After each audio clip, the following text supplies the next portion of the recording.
All right, we'll just do 5 seconds room tone. So,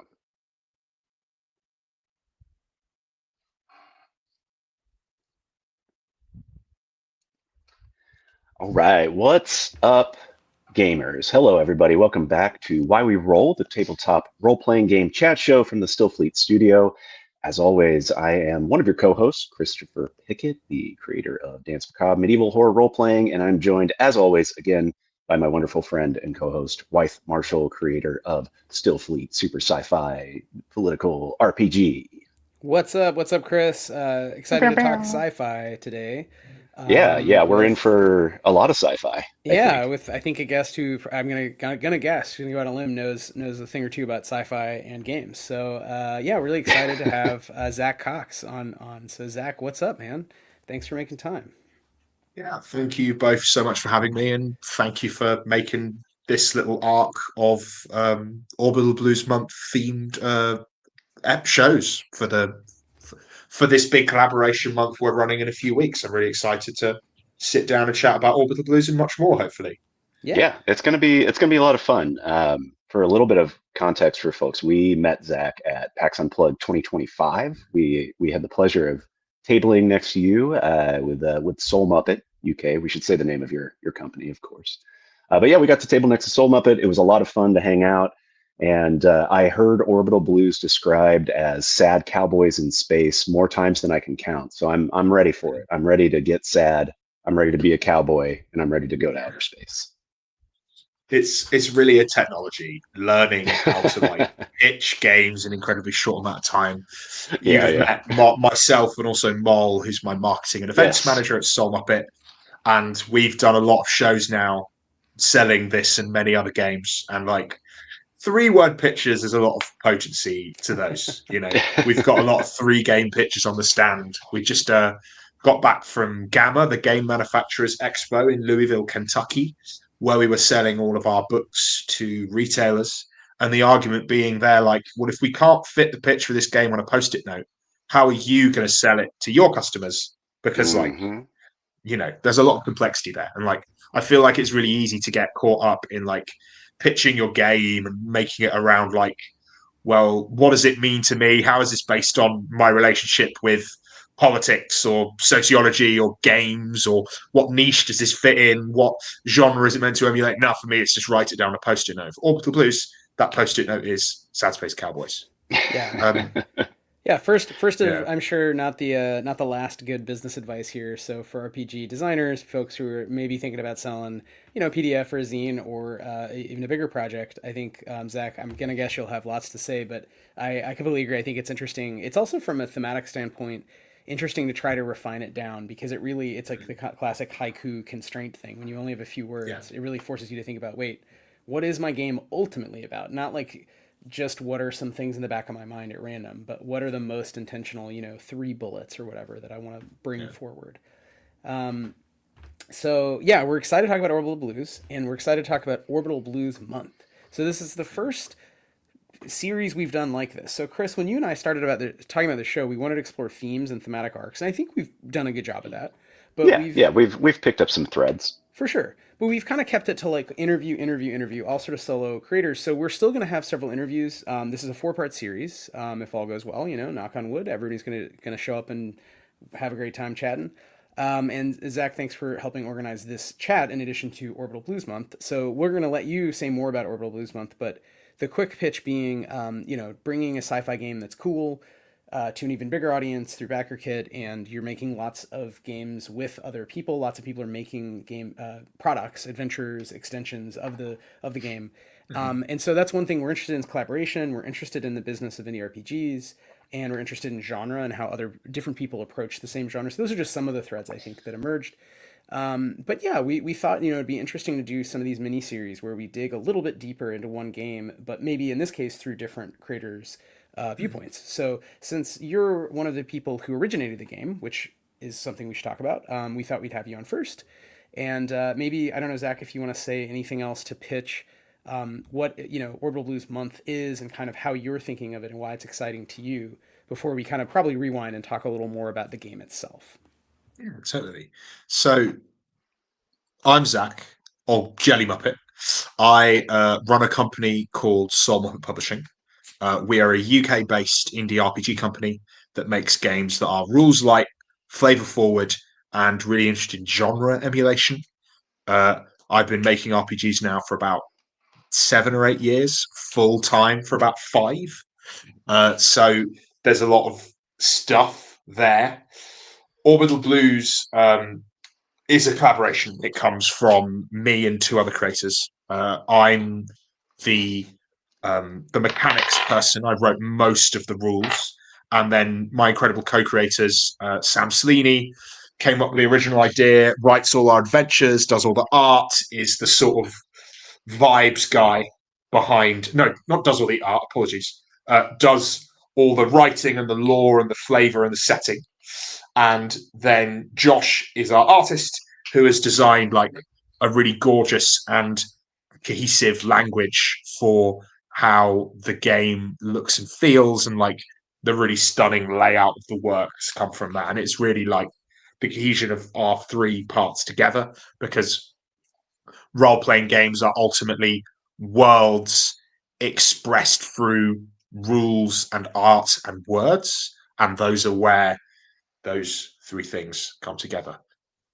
Orbital Blues Month specifically for us is about us like growing and nurturing a nascent third-party scene that really excites us.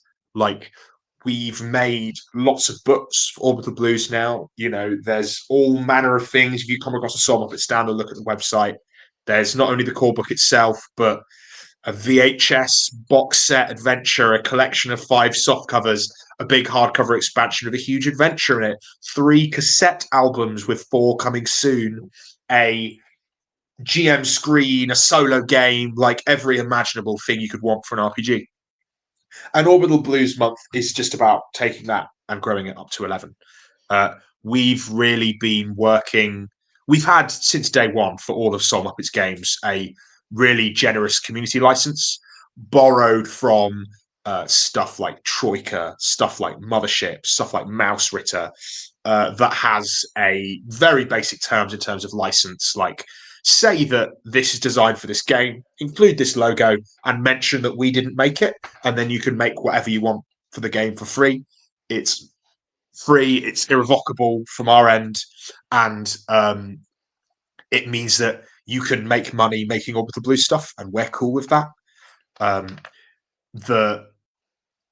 There's been like lots of little collaborations over the last 5 years since the game came out of people making their own thing, and we've reached out to a bunch of those creators and a few more and said, hey, let's make more Orbital Blue stuff. So alongside SoulMuppet's new offering for the month, which is a book called Outlaws and Corporations, which is a Tet Besh book, which is basically explaining it as quickly as possible. The best way to get this is to go to our project page and look at it.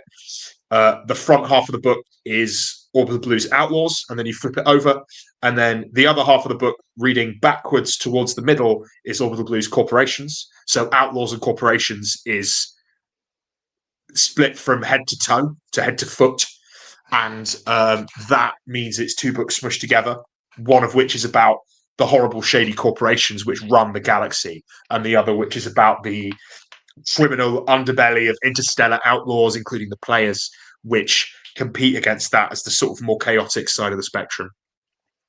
And then we've got a bunch of other creators all weighing in with their cool ideas of what's happening. We've got a bunch of adventures, we've got some new open world settings and some audio logs. The whole thing is kind of bookended by music, like Orbital Blues is, and there's like a collaboration album that we are offering with a single from each of the projects. You know, they're all smushed together into a single EP that you get a copy of if you order enough books.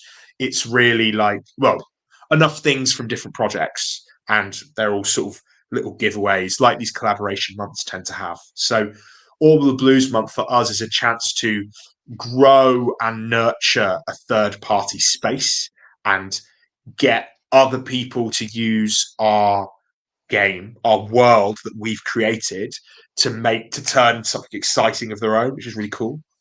and then grow that out into something which, you know, gets more projects and products growing as into the future.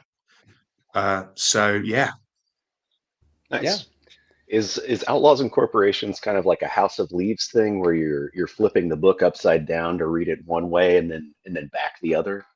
Exactly that. So if Nice. you're imagining you're reading it one way like this, and then if you flip it 180 degrees upside down, it's the other half of the book, and then they meet in the middle. Yeah. Yeah, It's that's not like great. fully House of Leaves, as in like You don't have it's like got all cutout the weird windows and omnidirectional stuff, but it's definitely got weird shapes in it. And part of that for us was like writing the same book twice, yeah. but in different with featuring different combinations of stuff for the half it's written for. So Yeah, that's that's really mainly been a interesting. project that Sam and Josh have been focusing on while I like go through the process of corralling all of these other creators, some Yeah. of whom you'll be able to speak to later this month. Yeah, it's But such a it's a cool really format. exciting We thing. looked at it for Blister Critters for the first major setting supplement, which we're going to end up doing half of, but we looked into doing one for Australia and one for New Zealand. So it'd be a Mhm. book about Down Under where it's Tetbesh, which Yeah, I think it's so wonderful to see someone actually do that because it's a really cool format. It's like a really simple hack for taking two themes and like bringing them together beautifully. And yeah, Chris, to your question, like you don't actually need to flip back and forth depending on how you write it. Right. But I think it's cool. It almost like is intriguing as just an object, right? From product design, you want to like pick it up and do this. Hmm. So Yeah, you I'm want to for play around with it. yeah, like I'm looking forward to literally doing that, like picking this book up and doing that. But yeah, Zach, you mentioned we're gonna have on other folks, so we should just shout them out in case anyone, depending on when the podcast drops, which maybe we can make sure happens obviously by April, but we can kind of promote that we have a few more interviews planned. So we will leave those projects largely mysterious, just in the interest of, leaving space for the longer hour-long discussions. But on Monday, March 23rd at 7, our usual time slot, we're going to be speaking with Josh Demansky, who's done a lot, obviously, for Liminal Horror and a whole bunch of other games. I'm so excited. I don't know Josh personally. I'm really excited to learn Yeah. more about his work. And then on Monday, March 29th, Sunday, March 29th, at 7, we're talking to Adam Good, who's a friend, he's really great, game designer, Stations. And then on Monday, March 30th, so again, a regular spot, we're talking with Wes Franks, who we've had on the show before and we're big fans of in general. So we were excited that Wes had a very cool idea for Orbital Blues Month. So that is our little mini series, just kind of highlighting some of the creators. I'm sure they're all equally fantastic, but we have limited time. So we reached out to some folks we know, thanks to Zach. So with that, I'd like to. Usually we do start a little more backward in time, Zach, but I really feel like maybe if you could just give the not the quick pitch, but a little more in depth pitch on like what Orbital Blues is. So you mentioned the quick pitch, you mentioned jazz, but if folks aren't as familiar with how it plays, how would you kind of just cue it up if someone gave you a full, minute as opposed to 10 seconds to tell them about Orbital Blues, and why it's still exciting for you? Because I will say not everyone makes lots and lots of products for a game. So I maybe this is a question: do you find it still fun and creative yourself as a creator to go back to the same game and extend it, and maybe how that's evolved? But just so we have a little more background, like what does Orbital Blues mean to you? What is the game? yeah. I mean, there's definitely works that I've like gone to and finished the first book and gone, yeah, this is finished. That's like what I want to do with it. Like Inevitable, which is one of my games, is a really good example. Like that book is done. I'm not going to make anything else in that world, even though it's something I'm like gorgeously passionate about. That is my like doomed Arthurian Western RPG I wrote that is kind of telling the story of an apocalypse of this great civilization that's being like destroyed, and your characters not knowing how to deal with the grief of this thing that hasn't happened yet, and sort of building on that. Like that work's done. I don't need to write any setting. It's more setting. It's finished. Whereas pardon me, Orbital Blues is an entire galaxy, and it's not mine, and it belongs to me and other people, and it belongs to more people now that other people have made stuff for it as well. So ultimately, because it's a work that for me is less of my personal authorial vision, anything I make about it is always going to be a conversation. And that means that innovating new ideas and new products for it is just so much easier, right? Because it's about what cool things could I make with my friends. And the other thing is that, like, Inevitable being done, it's because it's a place, it's an idea, it's done, it's finished. Whereas Orbital Blues is a galaxy. I could write Orbital Blues for 100 years and never be bored, because there's so many different things you do. There's so many themes you can explore. There's so many locations and magical ideas and different spaceships and corporations and genres that fit within the idea of what Orbital Blues is. And Orbital Blues itself, I guess, at the most fundamental level, it's a space western, right? It's about you and your characters playing a group of down on their luck, depressed, self-employed spacers on a rust bucket spaceship with a mortgage you cannot afford in a Dust Bowl retro future Americana that is like appearing as a result of all of these ideas that we're talking about, right? The galaxy is dominated by these corporations. Capitalism is at large, written across the stars, and it is not making the galaxy a happy place to live. Your characters, during character creation, they pick the reason they have depression, which is their trouble. It is like a couple bullet points worth of questions about your backstory and a couple prompts that make you role play in a bad or stupid way that relate to the saddest thing that ever happened to you. And the way you get experience points is you answer those questions and you role play in line with those ideas. And that turns every character into this sort of broiling, ridiculous disaster bastard who makes these wonderful decisions. And you're encouraging your players to role play, right? And then when you get enough sad points, your blues, you have an emotional breakdown and you level up. And that is just how the game works. I could see someone in the comments saying, imagine putting capitalist trauma directly into a game. Yes, that is every single game I have ever made.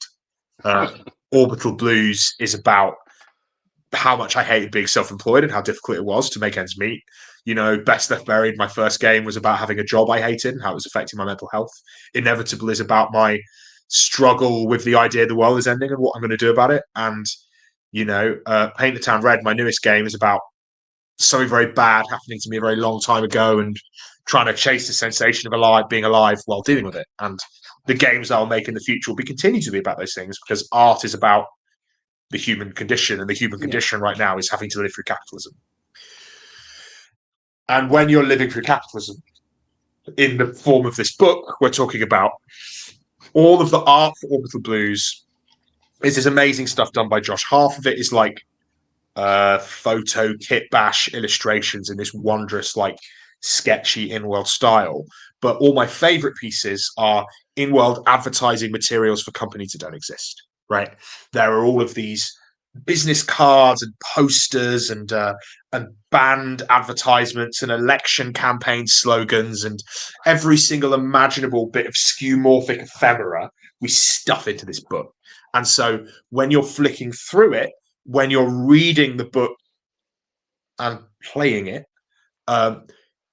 you immediately understand the place you're in and the world you exist in. All the books we make at SoulMuppet try to come with a sense of place and a sense of genre, and then the mechanics and the text lead through from how that art and how that design feels to push you further into that sense of genre emulation that I was talking about earlier as being like one of the three pillars of the games.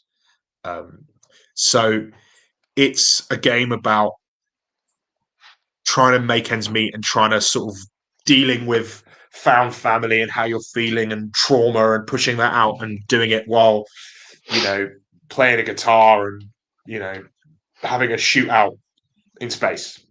Yeah. And it's really cool fun, you know?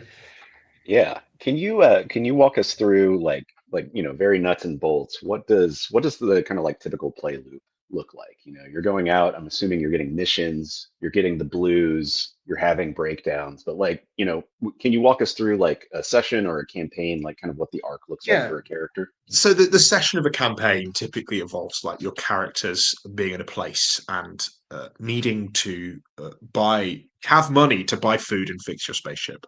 The driving mechanical feature of Orbital Blues in terms of like what actually incentivizes gameplay is how weird the money system is. And it's in this idea that like because you are a member of this self-employed working class, while you are opting into being a cowboy, that is not something you're ever capable of escaping. All money that you earn, you can maybe use some of it to buy make the tiniest bit of savings or get an upgrade or fix your spaceship. But apart from that tiny little tidbit you get at the end of each session, 100% of your money is immediately swallowed by your spaceship, right? Yeah. And This is all feeling a little too close to home, actually. it really is, Not yeah. like sci-fi Well, at all. because- Maybe a 1-bedroom spaceship or a 1.5 bedroom I mean, that's what it is, right? It's about If you're lucky. You can't own the spaceship either. There's a mortgage on it that like is of course. belonging to a company somewhere that doesn't want you to exist, Mhm. And you probably have student loan debt too, Not that any sad space cowboy probably went to university or college, but you know what I mean. Only the so- saddest cowboys went to university. I mean, yeah, so the driving force of each game is like trying to get enough money to scrape things together, and that inevitably results in crime because like that's what the space cowboys do. So you could end up doing other things. There are definitely like legitimate ways to make money in the Outlaw Galaxy, but doing bounty hunting or stealing things or smuggling is like probably the best way to make ends meet. Characters in all the Blues Adventures tend to also be space cowboys and also have their own troubles, and that is pretty apparent the moment that you meet them usually. So finding somebody and trying to like make ends meet and get them to help you with something or help you help them with something is like kind of the bulk of the gameplay loop, and it results in these sort of highly cinematic heist adventure moments where you're trying to deal with this like emotion heavy role playing that tends to exist as a result of gameplay. And because it's a role playing game, that either breaks down into tragedy or comedy, depending on how good you are at rolling dice in the middle of a session. So, it all kind of builds out from there, basically. I love the idea of being good at rolling dice, like it's a skill issue. If you, I mean, you're probably just bad, Chris. It's okay. Like, get don't good. worry about it. It's also like hard to imagine it not being a little funny, which is the best way I think for narrative structure to evolve. You want to have people in a situation where it's not just murderously depressing, even though we too, spoiler, make games about political economy, but it is kind of how role playing games go, that they're always a little funny. So I definitely love the you're all in a spaceship doing a thing genre. I love Firefly, that whole all the sort of reference notes for a game like this. So I think it's fun to kind of set up emotions around paying rent essentially. And really have that at the heart, the loop of the game. Because a lot of games have it, but it's buried, right? Like I think in a Traveler or Mothership, you're doing stuff for money, but it isn't quite as tied to the assumption that like you said, it's like 80% of whatever money you make is just going to go right back to the company. So I think putting that front and center sort of tells the player how to approach their game, and are they really saving the universe here, or is it what it feels like to survive, which I think we can all relate to. I'm getting notes of Traveler for sure and Mothership, but also I think the low hanging fruit. You got Cowboy Bebop, you've got The Expanse, you've got all these other kind of genre touchstones. And I'm curious, Zach, if we can drill down a bit. When you say genre emulation, what do you mean by that, and how is that like put into practice in your game design, specifically in Orbital Blues, but elsewhere generally, however you want to take it? So the bulk of it for me is that there are a lot of role-playing games, and there are a lot of role-playing games that are all about different things. And for me, what I'm trying to do with a role-playing game is create an experience that is shared between me as the GM and my friends. And it is my job as the writer, publisher, capitalist agent here to make sure I can put a game in your hands, which you will hopefully give me money for, so I can pay rent and stuff. That fixes that job, right? And for me, the genre emulation is a really important part of that, because I want to make it clear to the player and the GM what my expected gameplay looks like, right? Because what I just described to you your cowboys are poor and they need to make some money, so they're going to like find someone who is also sad and do a job, so all their money disappears at the end of the session. That is the plot of 22 of the 25 Cowboy Bebop episodes and 6 of the 9 Firefly episodes, right? Sometimes we get to the end of the arc and there's something involving saving the galaxy, but most of the time they're just trying to put food on the table, right? And that for me is an understanding that I want to be able to communicate this common language of like what we expect the game to feel like and what we're attempting to do. And sometimes for me, that is as simple as like, there's an anime I really want to do here. Or sometimes there is a type of story that I think is being undersold in, or underprovided for at least, within the game systems that exist as large. Like, I'm not really interested in making a Dungeons and Dragons game because there are 1 million Dungeons and Dragons games, to the point where media warps with a gravitic sense around the idea of what Dungeons and Dragons is, and the media that Dungeons and Dragons is representing is no longer actually what is happening anymore because it's feeding onto itself and just consuming its own tail, right? I'm God, really interested in D&D the is AI. I wouldn't put it. Maybe, I don't know. No, But yeah, like for me, that is about like, because those are the three things I say. Is like, I'm interested in like everyone at the table knowing what we're expecting to be doing. So we're more like characters following a script a little bit, while also writing and doing all that stuff and having all the production elements that happen in an RPG. So that there's a common language for what is expecting to happen and why someone could be excited about getting one of my games, because they want to play a Dark Tower RPG or a Darkest Dungeon RPG or a Interview of a Vampire RPG, right? Because those are the kind of things we're making. And as I kill all the low-hanging fruit, I'm getting later on in my career, I'm starting to have to think of weirder and more wonderful things that I'm trying to make RPGs of. But we're getting there. I'm a couple years from running it, at least, I hope. you gotta. I mean, you got. Yeah, you got to start somewhere. You have to start with the low-hanging fruit and climb up to the Let's branches. be clear. However we want. Orbital Blues is not a low-hanging fruit. There's a lot of No. really interesting stuff happening in that space. But like, it was certainly one of the things that the moment Sam told me that he wanted to make a game that looked and felt like this, I was like, oh hell yeah, let's go. Yeah. And just to underpin that, because it comes up on the show a lot, we try to talk about and sort of separate out when we get into the weeds of game design, the difference between narrative structure, like what are the loops that players are going on, versus setting. So what are the details that bring it to life, which is often conflated with genre at a bookstore, and then really genre in a technical sense. To what you're getting at is kind of expected emotionality and like what are the kinds of things that people in the world are experiencing, because you could have the same universe, right? You could have the Orbital Blues universe, but you're playing a game where you are the evil corpos, just doing arbitrage, like looking at numbers, and like that game would be very different, even though it's in the same setting. So I think it's cool to sort of start there, and I think again we align in that way on, you want to give people handholds or some way to sort of like a handshake, which we've talked about with Vex in the chat. Like you want to have a handshake so players know right away, like, okay, this is what I'm being asked to do. I'm being asked to do a Firefly. I'm being asked to do a Cowboy Bebop.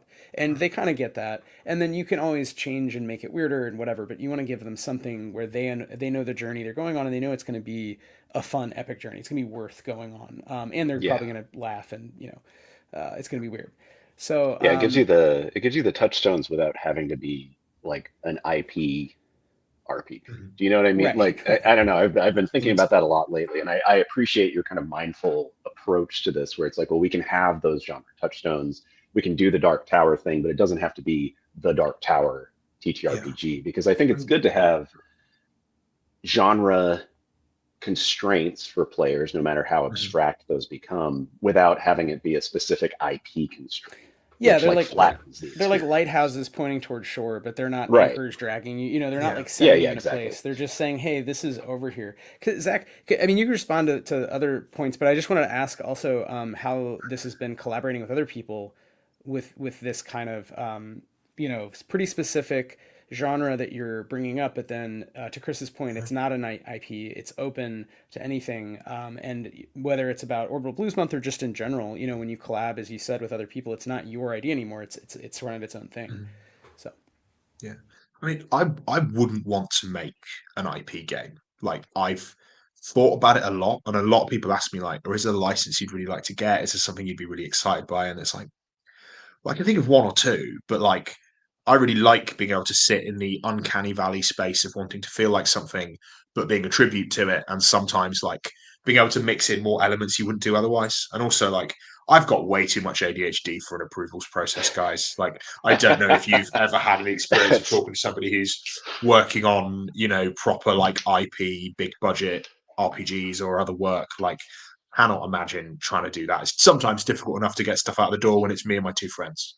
It's too much paperwork. So it's a lot of paperwork. It's way too much paperwork. There's lots of really good RPGs that are within the same genre. There is a Cowboy Bebop RPG. It's really good. It's cool. You should play it. It's made by my friend Mike from Mana Project. It's really cool. But I wouldn't want to write for it. I wouldn't want a, but within that space, like, it's very interesting because like genre, ultimately, like owning the IP while understand what it's trying to be is really exciting and important to me. And one of the things about working on a project like Orbital Blues Month is that the other people can do so much more with our idea of what Orbital Blues can be, and take it in so many different directions. Like, I would have never thought to have done a bunch of the stuff that is happening in these adventures.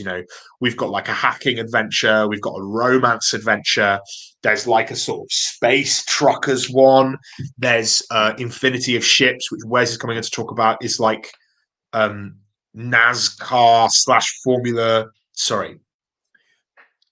Infinity of the. Why am I saying Infinity of Ships? That's Infinity. Space Trucker one. Infinity is why I got F Infinity. Yeah. The Orbital Blues spaceship racing one, which is like, as kind of, at least I thought about it first when talking to Link Adega about wanting to do something similar a few years ago, when they said to me, "There's nothing sadder in the world than driving very, very fast and slightly left."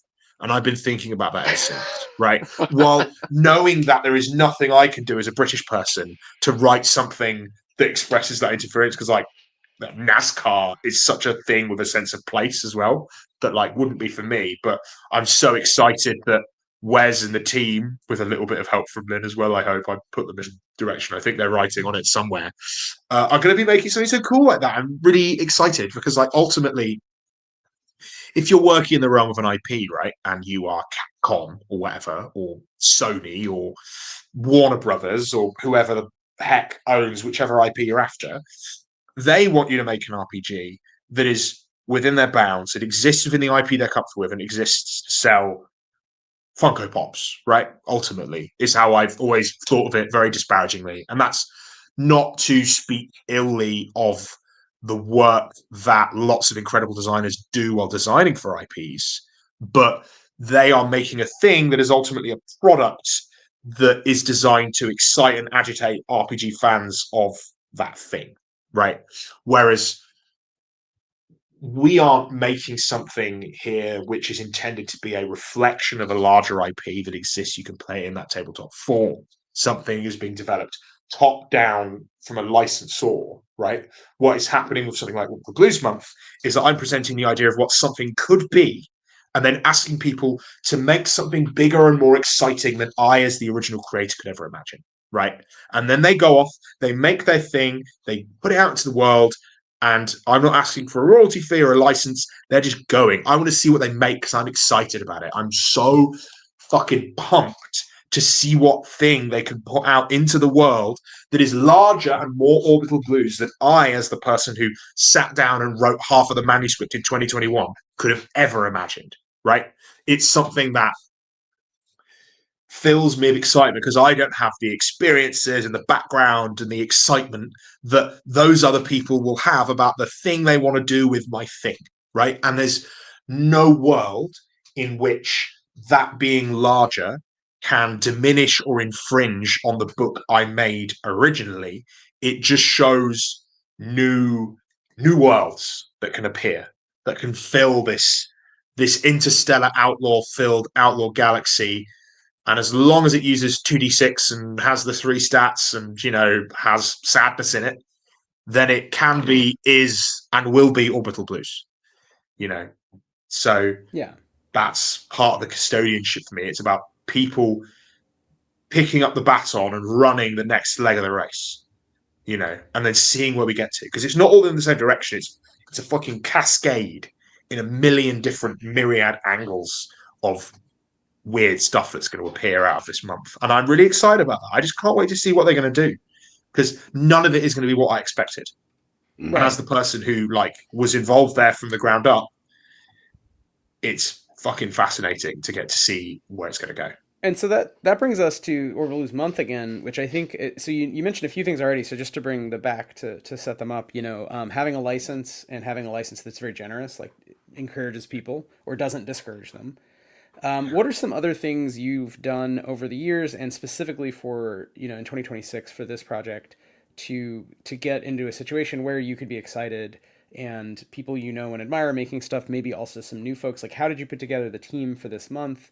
Any advice or anything reflecting on that aspect of okay, I've worked on a game with two people I know well, and we made a cool game, and now it's gone to this next level of kind of community. Because I think a lot of us who make games, we don't always know. I mean, it's. I think a lot of games nowadays, indie RPGs, even if they're very beautiful, they're read. They're not all played and supported by a community, and I think it's very special to have that. So I think one question, the highest sense, is just like, how do you do that? But of course, that's an impossible one to answer, right? But just what are some things that you did to sort of support or not prevent that, if that makes sense? Yeah. Yeah. How's So, success go? No. I mean, the ultimate thing for me, and I am monumentally and utterly biased within this space, is that I am a play supremacist, right?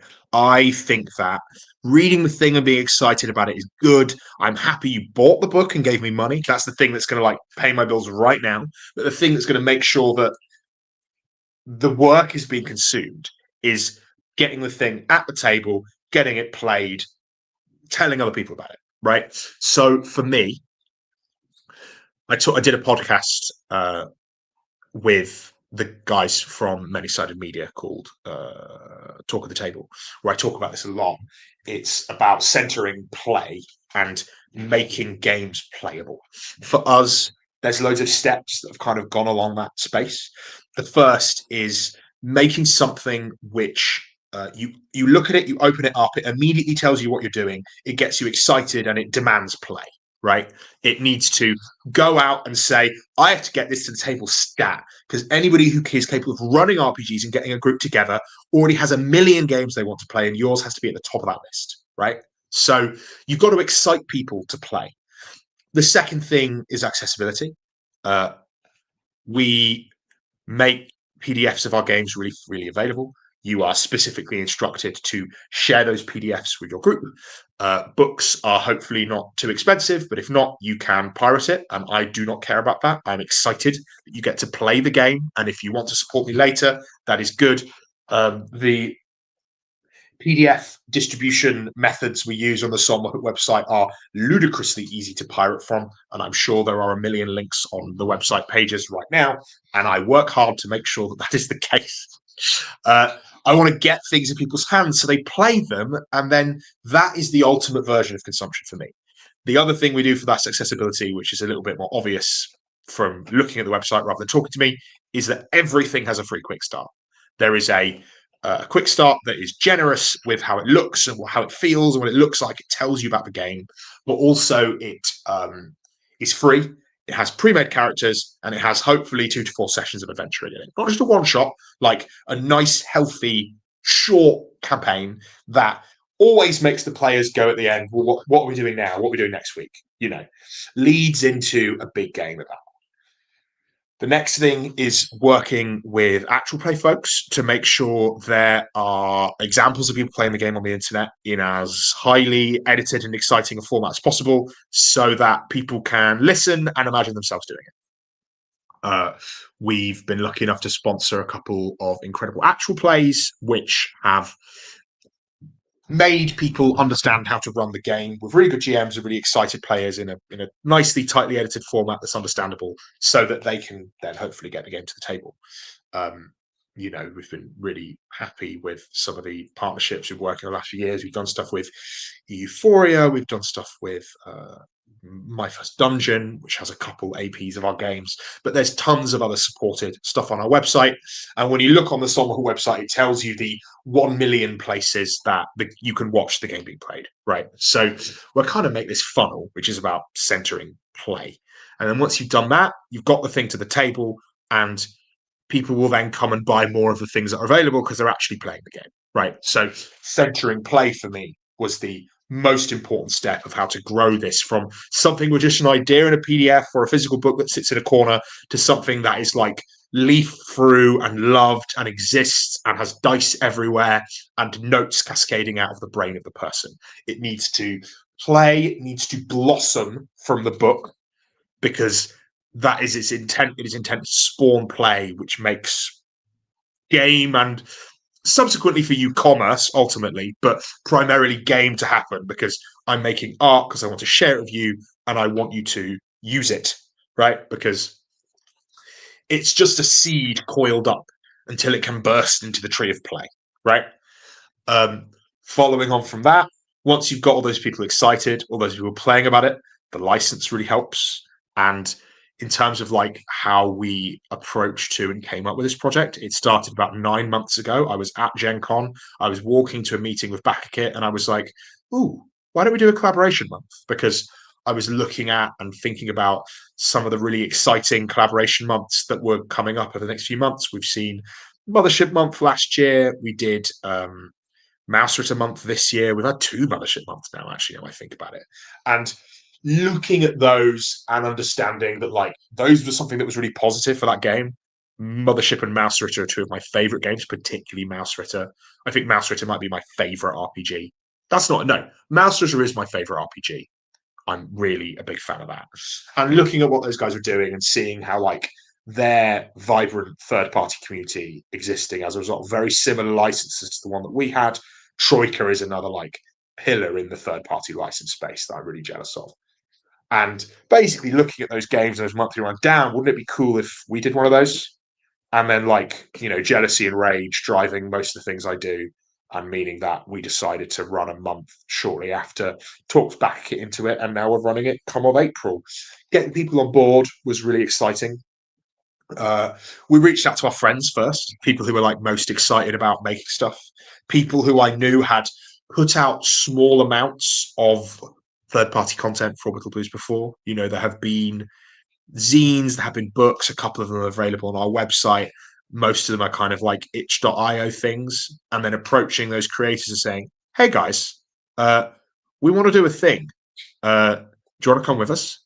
And the overwhelming response we got from those people was either, hey, 6 to 9 months isn't a lot of time to put a project together, we'll be back next year, or heck yeah, show me the way.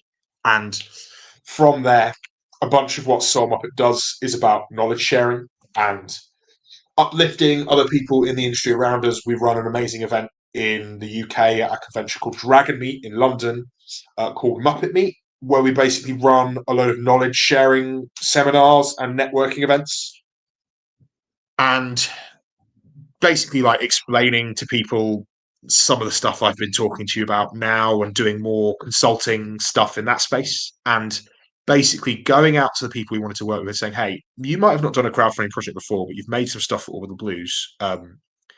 My time is yours. I am your loyal and obedient servant. Let me guide you through this process and help you out through it, and also act as the tentpole project, the spearhead, the flagship of this thing with this cool new idea we have. And let's see if we can lift up a load of people behind us so that they can make a load of stuff and they can do stuff which I could have never imagined, like we talked about earlier, right? A lot of it has been, we started out with maybe 12 projects, and kind of circumstance have got us down to about 7. And that's the space I'm really happy with. It means that like all those people I'm working with get a bunch of FaceTime with me and a bunch of, promotion from the main SoulMuppet account when we're doing socials and talking about it. And like, we're not ending up with something that's too ambitious, because this was really ambitious, like coming together with all these different projects. And, a lot of people having not done a crowdfunding project before, and kind of working together to make this really big and exciting thing. So I feel like that answers all the questions. I feel like I've just been talking for like 6-7 minutes with bounding No, it's really enthusiasm good. about cowboys. Usually we jump You in know, and say things about how Chris doesn't like skeletons, or I say something about rap music. But in this case, you were saying really smart things that I agreed with, so I was really just nodding. But yeah, Really no, I throwing me think under the bus for the skeleton thing, huh? I mean we're joking, we're japing and joking. what the hell's But wrong with skeletons, Chris?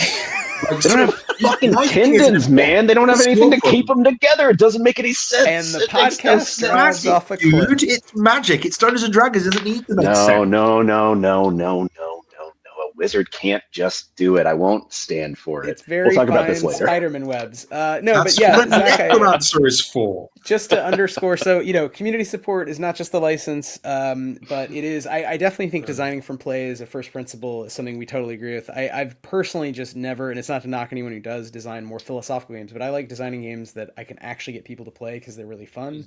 And if there aren't people who want to play them, to me that is a feedback mechanism that is very simple, which is there's maybe something not quite as fun about the game as I wanted, and maybe there's something I can do about that. So I think that's a great one. And then just trying to kind of build excitement, work with folks, and for a first for Orbital Blues, at least a first BackerKit month project. You said ultimately it went from like 12 to 7 or so projects, so we're covering a little over half on the show. So that's cool, and it does make sense that that's still a pretty big effort. But that seems very reasonable. Exciting. It's not 100 people, right? It's 6 more Orbital Blues projects on a crowdfunding platform that have ever been ran by anybody who isn't me. So I'm excited. If we were at 1, if it was a 3 project launch, I'd be excited. Right, but right. 7 is amazing. Yeah, they won't let you do a 3 project launch over there at BK. So sorry, Chris, you were going to say something. Then we can. No, I nothing productive. I was just going to say, I mean, even 1 or 2, I feel like I would be over the moon for sure. But I mean, 12 to 7 is amazing. That's actually a good point. Is that this is something you don't have to do a BackerKit month, which are for a variety of reasons. I mean, they're curated ahead of time in various ways. This could be a game jam, right? As well. So if someone has a game they want to support, and there are people who want to make stuff, their friends want to make stuff. And we may have one of those. Run game jams. Game jams are the coolest thing in the world, and getting other people to do stuff in a shape you've dreamt up feels magical. Yeah. We've ran Orbital Blues game jams before. We've run Best of Buried game jams before. They've gone really well, but this was a bit of a level up from us because there's a commitment to something physical, which is exciting. But all forms of creation are valid, as long as it's something that exists and is cool that you as the creator are proud of, and that's just a sort of thing from me. Is I'm a print freak. I like books being played. I like games being played and books being in hands, and that's just what drives me. But it shouldn't limit the shape of anyone else's creativity by any means. So No, well, it My sets wife up. hates books, as you can see behind I hate for books. those watching. No, I love books. I will say I'm not a book freak when it comes to RPGs, but I like what you said because that's how I think of it. Is I want my one book with all my notes in it when I go GM, kind of a vibe of I'm ready to GM with the tome, and I think that is a different thing from being a printo file, which I've become much more through the process of making them. Whereas normally I'm a reader, so I like PDFs because they don't weigh anything ultimately. I mean, beyond cost, but. So I can see all the sides there. I will say I have plenty of questions, and we're running out of time. But Chris, do you have a question? I don't want to keep jumping in. Go ahead, Okay. please. Well, then this is I think a little related, a little unrelated. So take it however you want, Zach. But music's a big topic that came up. We were talking to our buddy Roderick Maxino at Elwood Games. I'm excited to talk to Adam from Stations. I know Orbital Blues also has a strong musical thing happening. And I'm wondering if you could reflect on that a little and how you view, because, and again, Chris, you may have more to say on this than I would. That's why I'm looking at you. It's the blues in Orbital Blues, man. The blues. But I feel like Chris, you and I talked a lot about music with Danse Macabre, which I've not. Yes, yeah. I thought about music with Stillfleet as a little bit as an afterthought. And when I talked with my friends who were musicians, that's something we spoke about. But it wasn't something that I thought of when writing a book. I didn't think, I need to find musicians for this. Do you know what I mean? But I feel like, Zach, I get the sense Orbital Blues has a closer sort of genetic relationship with music. So I'm wondering if you have just thoughts on music and RPGs in general. Is it that every time you pick up the book or every time you look at it, you just hear Tank by Yoko Kanno just immediate, like the first sting of Tank just play in your head. Such a good song. It's a great song. I mean, so Great song. for us, right?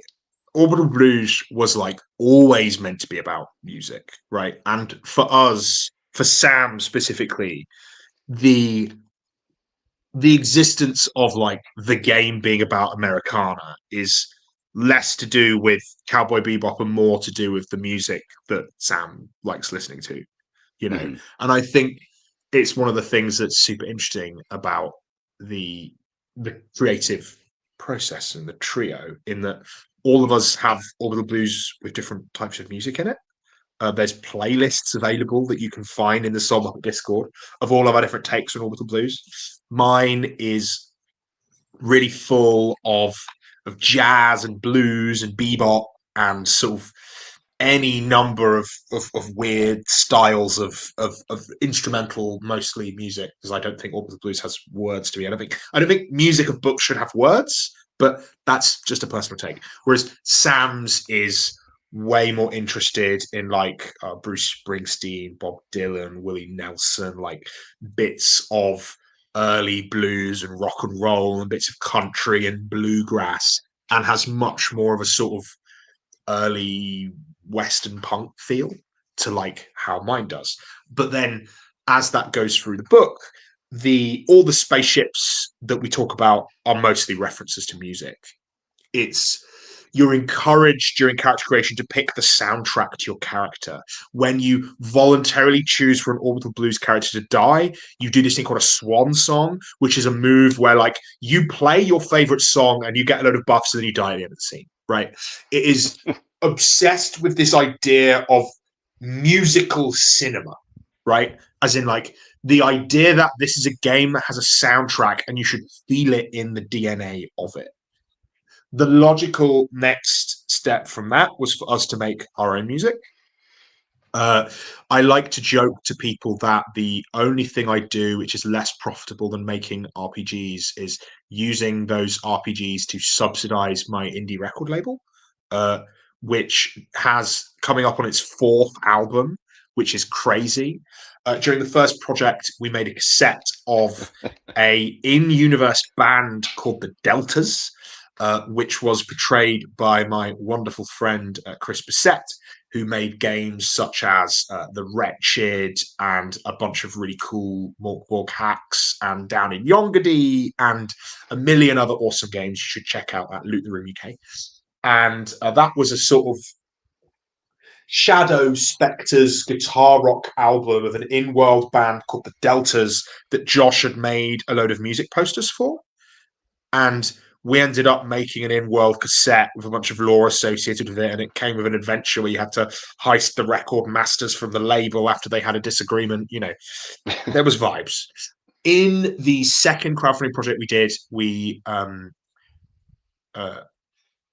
Chris came back again and did another album from the Deltas, but specifically like an experimental jazz album that spoke a bit more to like what my idea of Orbital Blues music was, because they're really excited about all types of weird, wonderful music.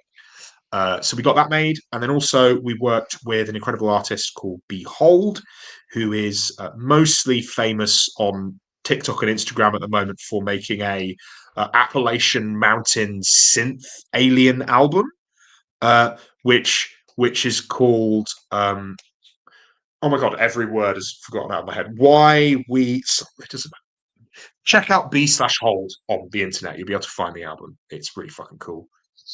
So they made a soundtrack for a actual play by My First Dungeon. So we turned that into an album called Godspeed, and that was also available as cassettes. Then we had 3 cassettes, and this year we decided to reflect the originality of all these different cool projects by, for each different part of the crowdfunding project, each of the 7 individual projects on Orbital Blues Month, we made a single, and that single is going to be made available to backers of that project, and it is related to and briefed by the creator of that project so that Behold can make a single out of it that like reflects the vibes, the aesthetic, the genre, the specific tinge of Orbital Blues that relates to that project. and then made a single out of it. And then we're putting that into a cassette as well that you're going to get if you back enough projects. So there's music everywhere, and it's different, and it's weird, and it's peculiar, and it really tells you about the setting you're in. And also it's all in cassettes because I am a bit of a format freak now, and I don't own a cassette player, but I have funded the creation of 3 different cassettes, That's very because funny. I'm glad you say that, because I also don't have. So I was like, man, I couldn't even listen to these. I need to get them transcribed. No, it doesn't matter. Just buy them. They're on Spotify. They're on Spotify, sure. Yeah, just buy the thing. The Bandcamp of the creators is the better place to go. But yeah, we made them available digitally as well. But right. For me, it was important that the physical format was a cassette, because that was the most retro future Americana format that is still vaguely supported. I wish I could give you Prisma discs or whatever was a thing at the time. Yeah, you need to get us some 8 tracks. Those are a little bit harder to get hold of. Yeah, I imagine. I would imagine. I have a cassette guy, and he does work for me now. Similarly, we have an adventure box set that is entirely included and printed inside a real VHS tape. I'm sorry, a real VHS box, including the nodules, which it's it's just happening, and people like the skeuomorphic in-universe Technica of it. So yeah. It does not. I mean, I gotta say, I appreciate how much thought has gone into the music projects for this. Like what Wythe mentioned for Danse Macabre, we worked with some local New York City dungeon synth folks, and also some folks from Texas as well.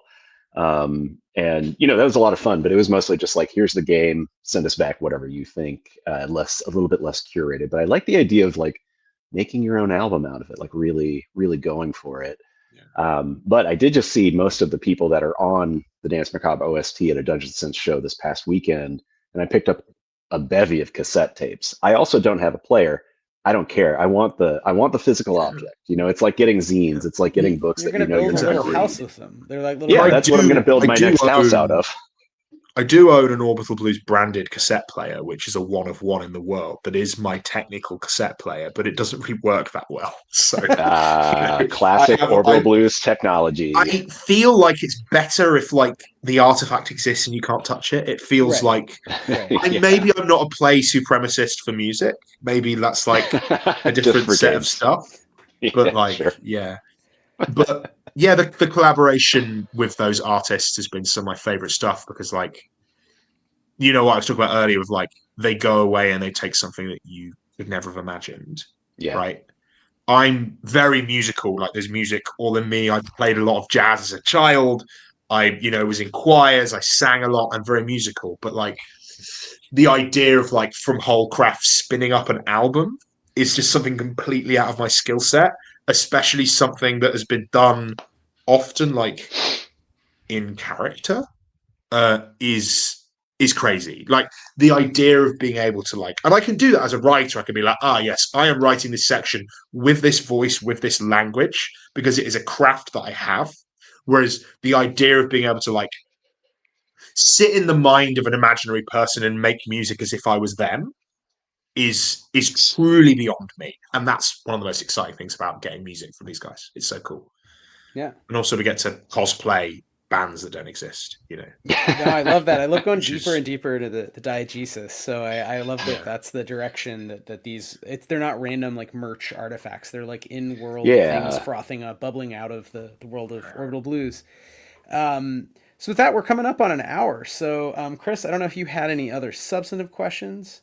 Or no. I mean, I think just our traditional last question tacked on with where can we find Orbital Blues Month? Where can we support projects? Where can we pick things up? And then also for yourself personally, Zach, where can folks find you online, and where can we get more SoulMuppet?